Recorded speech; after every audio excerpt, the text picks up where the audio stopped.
Yeah, in fact, this is a daily challenge, and we try to tell our patients, look, it's great that we can talk about MRD, that we bring such a substantial proportion of our patients today in complete remission. When we look back 20 years ago, it was very rare that we documented complete remissions during first-line treatment, and now we talk about more than half of our patients, even up to 70–80% or something.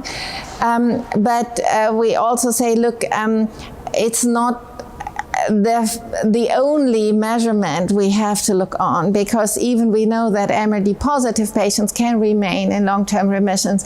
The probability is higher if you have an MRD negativity, but it doesn't mean if you're MRD positive that you cannot reach the same outcome. So we have to be careful to really explain our patients that it's one aspect, one tool, but it's not black and white, and that it's not the only thing we look on. Myeloma is more complex, and it's